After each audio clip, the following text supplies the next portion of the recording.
Olá, amados, graça e paz.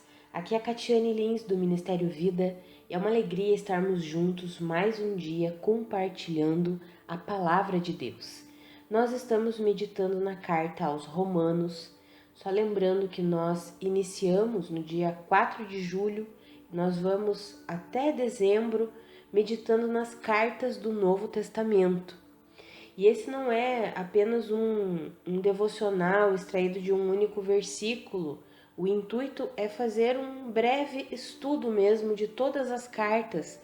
Se você está nos acompanhando, você está vendo que nós estamos falando capítulo a capítulo, utilizamos alguns versículos como chave para compreendermos o que cada capítulo tem para nos ensinar, mas nós estamos indo capítulo a capítulo para compreender a plenitude da palavra de Deus para nós. E nós estamos vendo que a carta aos Romanos ela é uma carta extraordinária que nos ensina a respeito da justificação, da justiça de Deus por meio da obra que Cristo Jesus realizou. Nós vimos ontem o capítulo 7, e aí, para quem não ouviu o áudio de ontem, eu encorajo você a ouvir para pegar a plenitude aí de tudo que nós estamos estudando. Como eu falei, nós não podemos ler apenas capítulos isolados, principalmente dessa carta aos Romanos, esses 8 primeiros capítulos, amados, nós precisamos ler um atrás do outro, não precisa ser tudo de uma vez só, né? Mas nós precisamos estudar um em sequência do outro para nós compreendermos plenamente o processo de justiça que Deus fez por meio da sua obra. Nós já vimos desde lá do capítulo 1, capítulo 2, toda a queda da humanidade, vimos toda a situação que o ser humano, a natureza terrena foi colocada debaixo do pecado, se tornou uma natureza corrompida, exatamente por causa do pecado original. E aí nós vimos ontem o quanto o capítulo 7 nos explica essa guerra que a natureza humana caída, terrena, a guerra que ela tem para obedecer a Deus, não consegue, é impossível.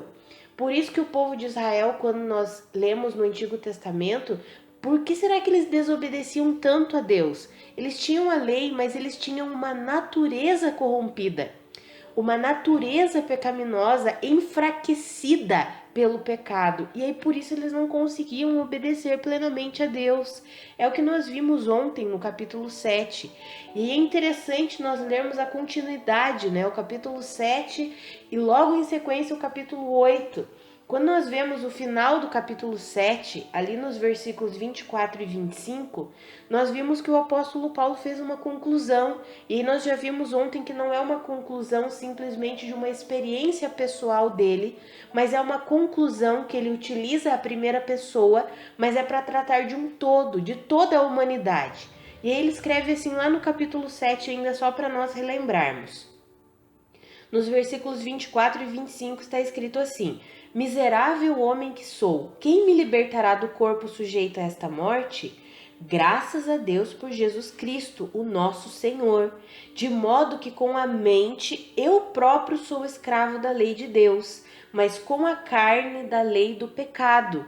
Aí nós vimos a carne é a natureza humana corrompida, que está enfraquecida por causa do pecado original. Por isso que esse corpo, esse corpo que nós temos hoje, que é o da natureza terrena, humana, corrompida, ele não herdará o reino dos céus.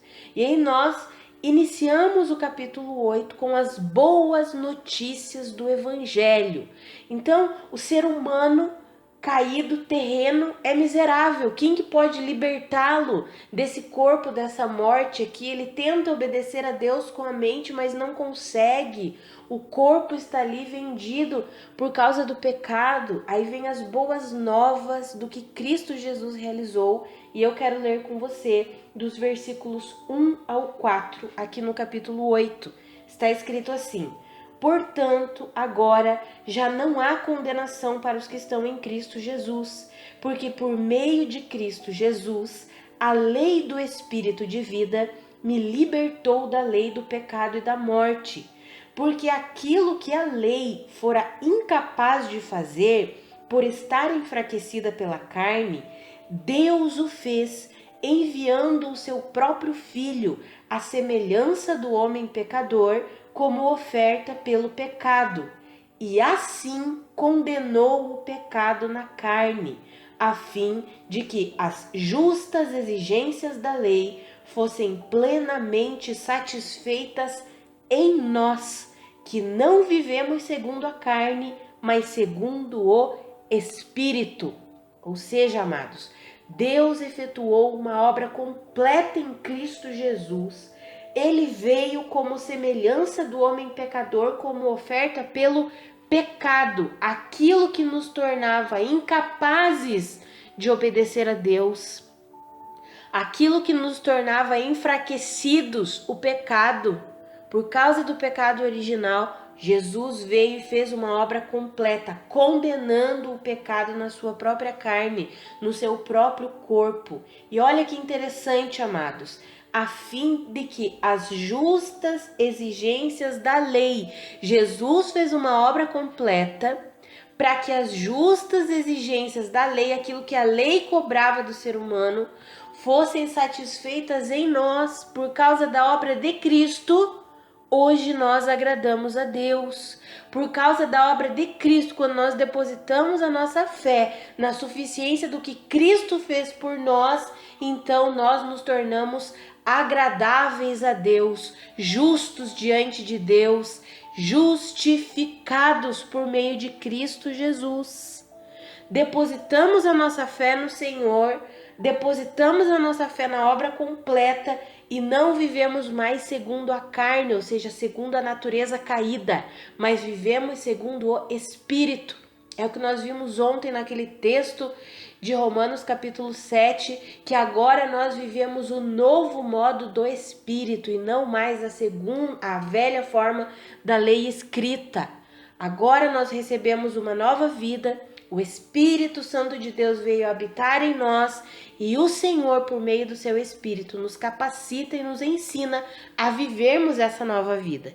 E ao continuarmos a leitura do capítulo 8, eu espero que você esteja fazendo a leitura também, para você compreender tudo, você verá ali do versículo 5 em diante, ele vai falar, o apóstolo Paulo vai escrever como que alguém demonstra que vive pelo Espírito ou pela carne. Ele vai dizer assim, é por meio da mente, a forma de pensar, de raciocinar, de levar a sua vida. Porque quem vive segundo a carne tem a mente voltada para o que a carne deseja. Mas quem vive de acordo com o Espírito tem a mente voltada para o que o Espírito deseja. A mentalidade da carne é morte, mas a mentalidade do Espírito é vida e paz. Ou seja, por isso que a forma com que nós pensamos é tão importante. Ela revela se de fato estamos vivendo pelo Espírito, ou seja, se de fato estamos confiando na obra que Cristo Jesus realizou, ou se continuamos vivendo como se fôssemos natureza caída, natureza terrena. Amados, nós já recebemos uma nova vida. E aí quando nós lemos ali no versículo 11, vai dizer assim que o Espírito daquele que ressuscitou Jesus dentre os mortos habita em nós. E esse Espírito, ele dá vida até mesmo ao nosso corpo que é mortal. Ou seja, até esse corpo que está destinado à morte, porque ele é um corpo da natureza terrena pecaminosa, até mesmo esse corpo que é mortal, que um dia vai morrer ou então vai ser transformado e revestido de incorruptibilidade se nós formos arrebatados vivos, né? Nós receberemos um corpo glorificado. Então, até mesmo esse corpo que é mortal, ele recebe vida por meio do Espírito Santo que habita em nós. Para quê? Para que nós não vivamos mais governados pelo pecado. O domínio sobre nós mudou. Não estamos mais debaixo do domínio do pecado. Agora estamos debaixo do domínio da nova vida que há em Cristo Jesus. Estamos debaixo do domínio de Cristo. E continua ali falando exatamente isso. E se o Espírito de Deus habita em vocês, então vocês são filhos de Deus. Aí vai falar, porque o Espírito testemunha ao nosso Espírito que somos filhos de Deus. E continua ali todo o capítulo 8 falando sobre os sofrimentos atuais não podem ser comparados com a glória que será revelada, falando sobre essa vida no Espírito, que muitas vezes nos sentimos fracos, muitas vezes não conseguimos nem orar como convém, mas o Espírito Santo intercede por nós. Aí vai falando ali no final do capítulo, do versículo 28 em diante, que Deus trabalha em nosso favor, Deus age em todas as coisas para o nosso bem, para o bem daqueles que amam a Deus, que foram chamados de acordo com o seu propósito. Vai falar que Deus não poupou o seu único filho, mas o entregou em nosso favor. Será que ele não nos dará juntamente com ele de graça todas as coisas? Vai falando que nada, absolutamente nada, pode nos separar do amor de Deus que está em Cristo Jesus.